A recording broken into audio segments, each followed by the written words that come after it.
$15 billion, a figure that does not simply echo through financial reports, but shakes the foundations of global power. In the heart of Ouagadougou, under the glare of cameras and the murmurs of diplomats, a pen met paper. And history shifted.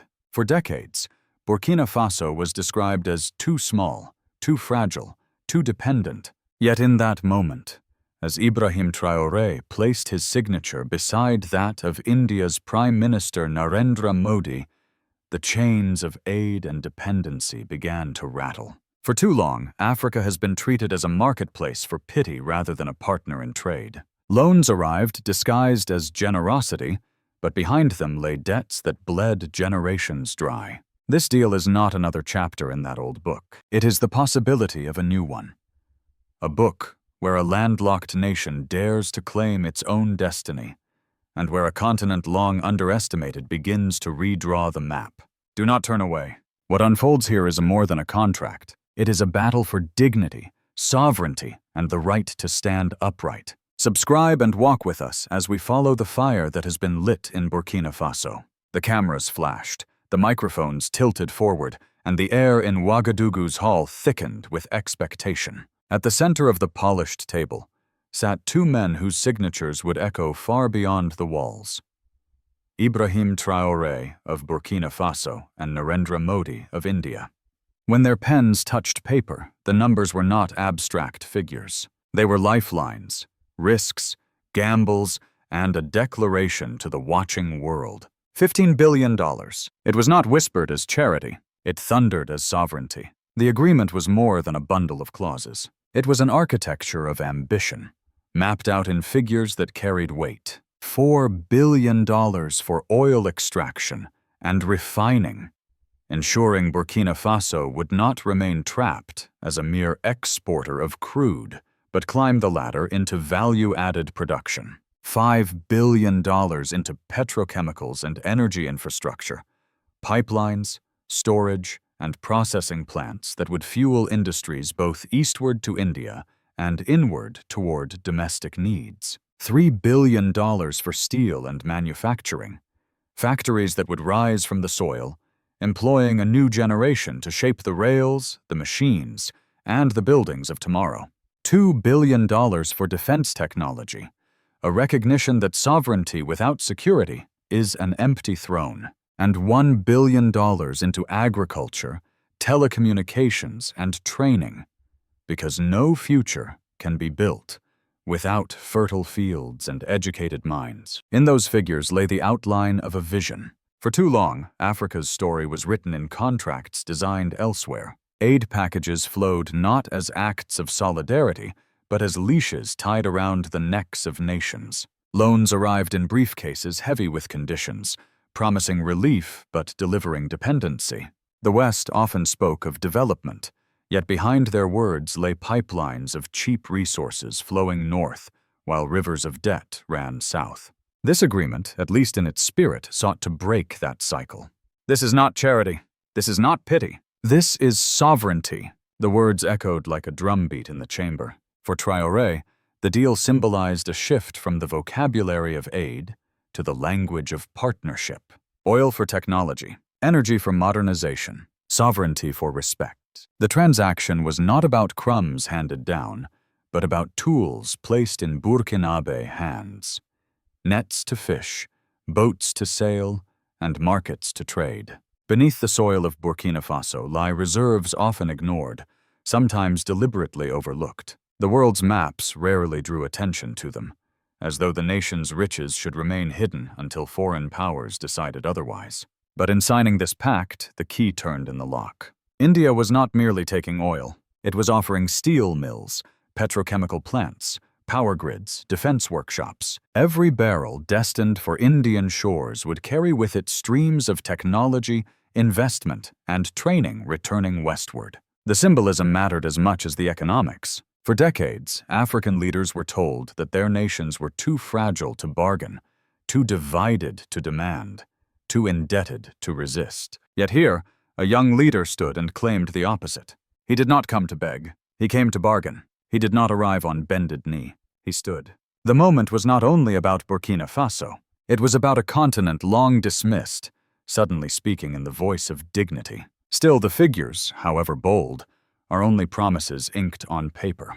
$1 billion written in a clause means little if factories remain silent and villages remain dark. The farmer in Kaya, the miner in Kudugu, the student in Bobo Dioulasso, they do not live on numbers. They live on light in their homes, jobs in their hands, and education for their children. The pact's greatness would not be measured in headlines, but in whether lamps flicker on in schools and wages reach households. To some, the deal looked like a straight exchange. India secures energy for its growing economy. Burkina Faso secures investment and technology. Yet to others it was a gamble, an opening of doors that could empower a nation or entangle it in new webs of influence. Investment is never without expectation. India would gain, yes. The question was whether Burkina Faso would gain more. The symbolism of oil flowing east while technology flows west painted a picture of balance. But balance is fragile. A handshake under bright lights is only the beginning. The true weight of history rests not on the signature, but on what follows. Construction sites, training centers, production lines, the hum of factories and the glow of grids. In that hall, the chains of dependency rattled. But chains do not fall with one gesture. They fall with discipline, with vigilance, with the constant testing of promises against reality. And so the world watched. Allies, rivals, skeptics alike, wondering whether this moment was a spark destined to fade, or the flame that would set a continent alight. The pen has written the first page, but will the chapters that follow tell a story of freedom, or yet another tale of betrayal? When the cameras broadcast the signatures across the globe, the tremor was not only felt in Ouagadougou. It traveled across oceans and boardrooms, into the corridors of Washington, Paris, and Brussels. Commentators asked the same question in hushed tones. What is Traoré doing? How dare a landlocked, underestimated nation strike a pact of this magnitude? For decades, the assumption was that Africa's leaders would never dare such audacity. Partnerships of this scale were meant to be filtered through Western capitals, measured by foreign institutions, sanctioned by old financial empires. Yet here was a young officer turned president, announcing to the world that his country would not beg, but bargain. His words did not merely challenge contracts. They challenged the order that had long kept Africa divided and dependent. The West does not fear our weakness. They fear our awakening. That line reverberated across social media, quoted in headlines and whispered in diplomatic cables. It was a rallying cry, not just for Burkina Faso, but for an entire continent. The high point of rhetoric became the high point of emotion, the claim that sovereignty was no longer a dream, but a declaration. Inside Burkina Faso, the reaction was mixed yet electric. In the markets of Ouagadougou, women selling millet paused to discuss whether the deal would change the price of food on their stalls. Taxi drivers listened to the news on crackling radios, shaking their heads with cautious skepticism. Another promise, one muttered. We have heard them before. Yet others spoke of hope, that the hum of steel factories might give their sons steady work, that power plants might light homes where children once studied by candlelight. The emotion swelled between these poles of doubt and anticipation. On one hand, pride that Burkina Faso dared to dream beyond the confines of dependency. On the other, the scars of past betrayals, deals signed with grandeur that dissolved into corruption and silence. This duality is what made the moment so intense. It was not just about $15 billion, but about whether history could, for once, break its pattern. Beyond its borders, the shockwaves spread faster. In Washington, analysts debated whether a trade agreement signed in West Africa could undermine the dollar's dominance, especially with whispers of transactions bypassing Western banks. In Paris, officials recalled the CFA franc, that lingering colonial chain, and feared its eventual break. In Brussels, policy briefings carried unease. What if Burkina Faso succeeded? Would others follow? Mali, Senegal, Ghana?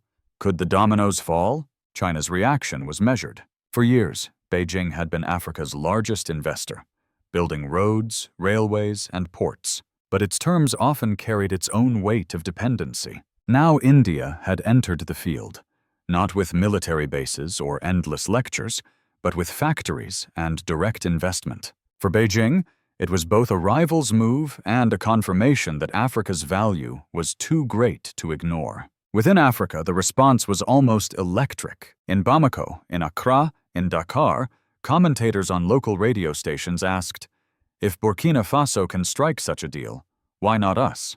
From government ministries to student circles, conversations lit up. Some hailed Traoré as a pioneer. Others cautioned that success was never guaranteed, and failure would be wielded as proof that Africa should remain under the old order.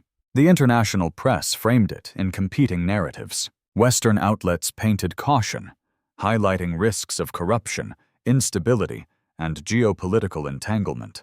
Indian outlets celebrated a diplomatic triumph. African independent media, meanwhile, described it as a gamble, a seed planted in uncertain soil, vulnerable to weeds of mismanagement but capable of growing into a harvest of dignity. The moment's climax lay not in the signing itself, but in its symbolism. For the first time in generations, a leader from a small West African nation stood and declared that aid was not the only road, that dependency was not destiny.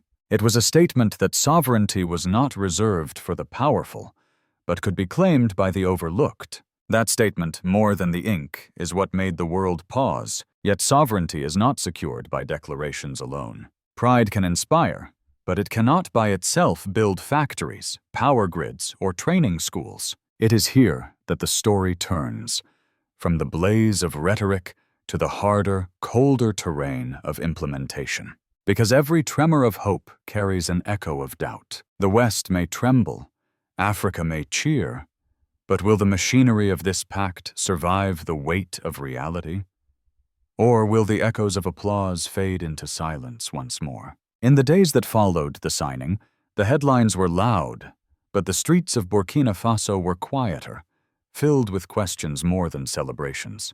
The promise of $15 billion meant little if it could not be felt in daily life. The test of history is never in the ceremony. It is in the silence that follows, when ordinary people ask, "What will this change for me?" In the short term, the impacts appeared in the blueprints rolled out by ministries and the whispers of new construction projects. Surveyors marked the land for factories. Engineers spoke of pipelines and processing plants. Recruitment agencies advertised training opportunities, sparking curiosity among young graduates. For the first time, there was talk not of aid projects, but of industries. Steel, petrochemicals, energy, and defense. Sectors that could anchor a nation's economy if managed with discipline.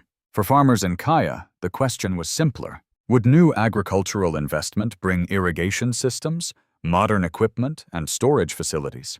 Would crops finally find their way to markets without rotting on dusty roads? For welders in Kudugu, hope took the form of steady pay in factories rising from their own soil. For students in Bobo Dioulasso, the dream was classrooms lit by electricity, computers humming, and training centers preparing them to code and to build. Yet hope alone cannot feed families, and history had taught caution. Too many times, grand deals collapsed into paper promises, their benefits siphoned into corruption, bureaucracy, or foreign bank accounts. Skepticism was the shadow walking beside optimism. "Will this be different?" asked a mother in Ouagadougou as she queued for water. "Or will my children still grow in the dark?" Politically, the pact strengthened Traoré's image as a leader who dared to defy the old order. Supporters hailed him as a visionary, arguing that this agreement was the first true step towards economic independence. Yet critics warned that the very scale of the deal made it fragile. If delivery faltered, the backlash could be equally historic. In societies where expectations rise quickly, disappointment can turn to unrest with equal speed. The challenge was transparency. Traoré himself admitted that investment is not charity. India would expect returns, influence, and leverage. The question was whether Burkina Faso could negotiate those demands without sacrificing sovereignty. For a nation already struggling with insurgency and fragile governance, the risk of imbalance was real. And yet in this tension lies the question of legacy. The term Ibrahim Traoré Legacy now began to circulate not only among journalists, but also in conversations between citizens.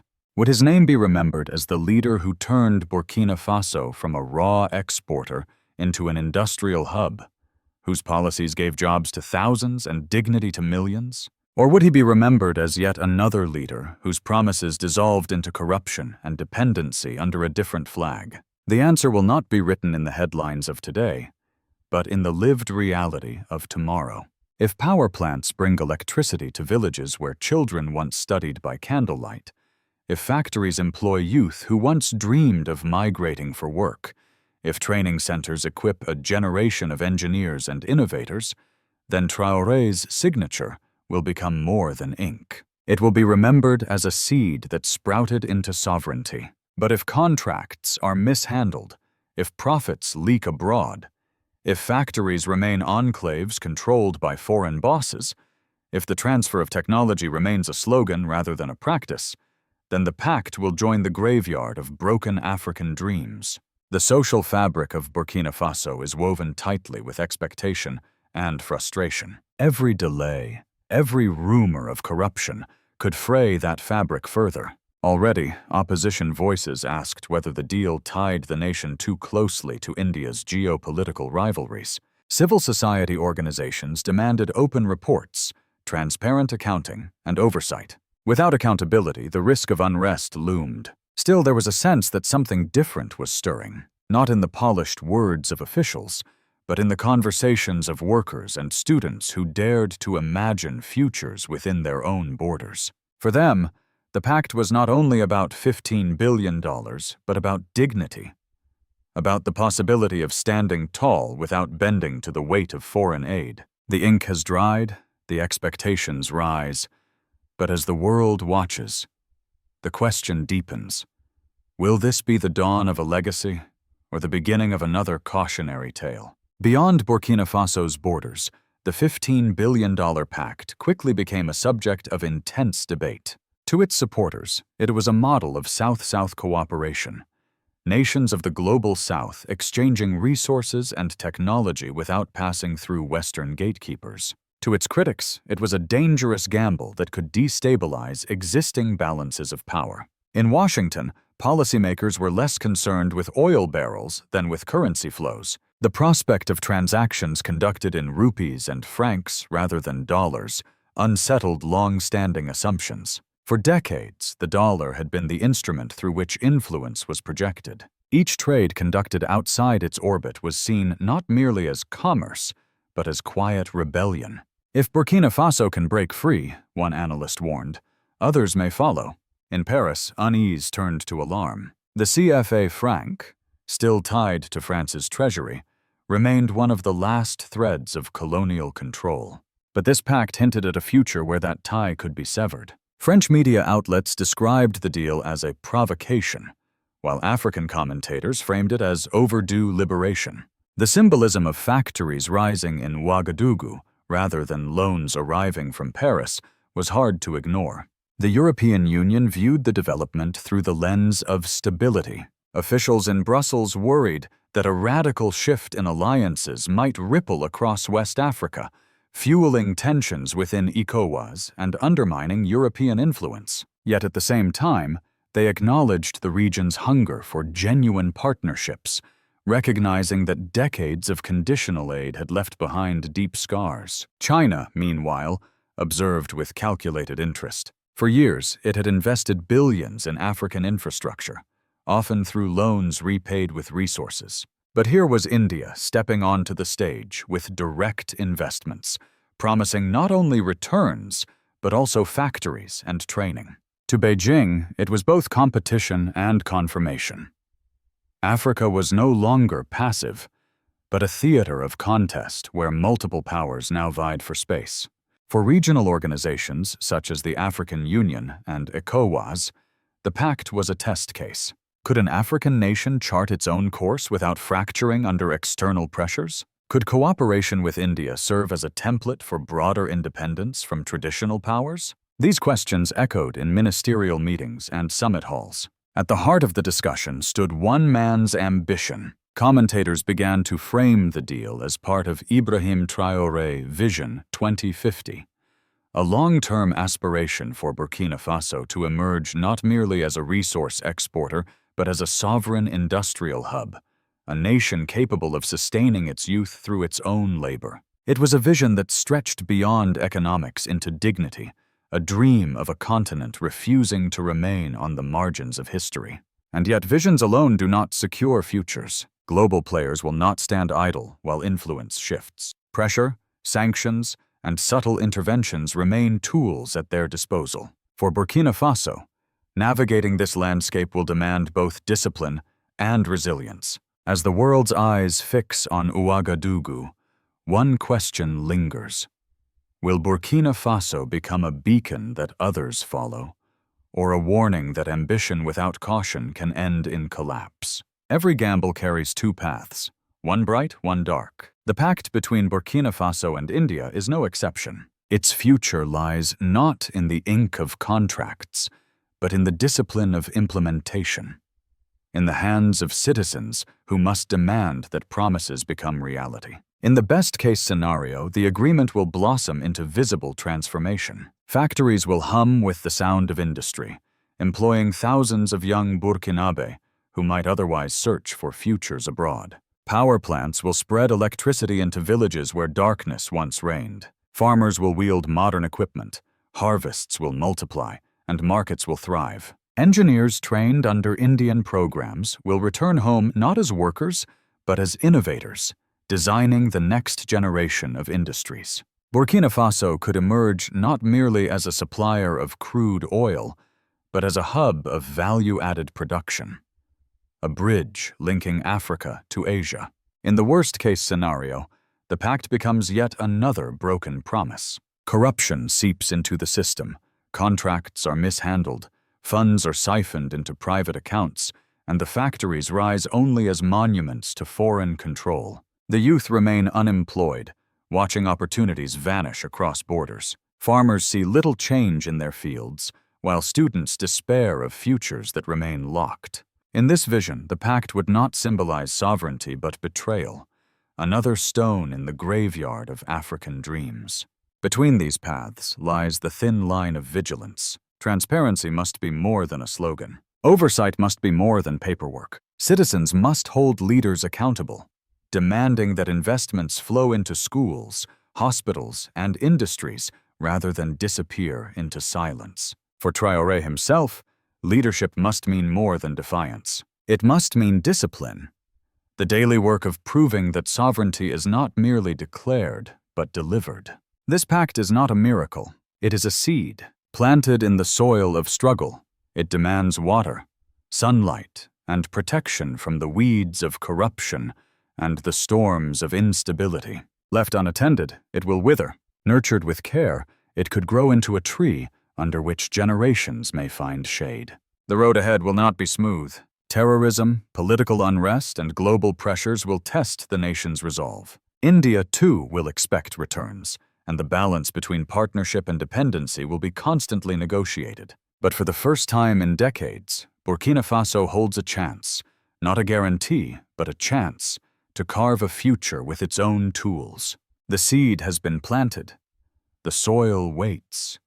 But will history record this as the dawn of a harvest, or as another season of disappointment? History rarely offers second chances. When Ibrahim Traoré placed his signature beside Narendra Modi's, it was more than a contract. It was a gamble written into the soil of Burkina Faso. $15 billion may appear as figures on paper, but behind them stands a generational wager. That dignity can be built not on aid, but on industry, not on pity, but on partnership. The essence of this pact is not oil alone. It is factories rising where fields once lay idle. It is classrooms lit by steady power. It is young engineers designing systems that connect Africa to Asia. It is farmers harvesting with modern tools rather than bare hands. These are the markers by which this moment will be judged, not in press releases, but in lived realities. Across Africa, eyes are fixed on Ouagadougou. If Burkina Faso succeeds, then leaders in Dakar, Accra, and Bamako will look and say, if they could rise, so can we. The ripple will not stop at borders. It will redraw the map of global power, shifting the center of gravity toward a continent long dismissed, yet never defeated. That is the hope embodied in Ibrahim Traoré Vision 2050, a future where Africa writes its own story, in its own voice, with its own hands. But vision must be anchored in legacy.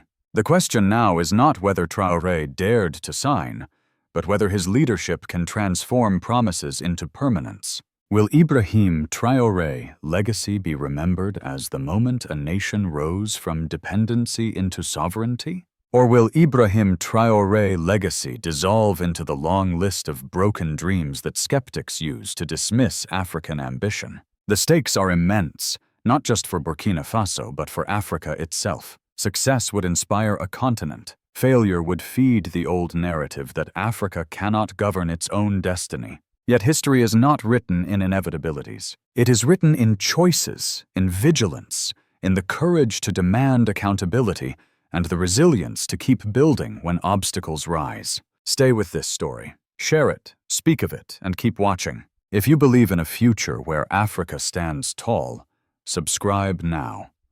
Because the harvest of tomorrow begins with the voices we raise today.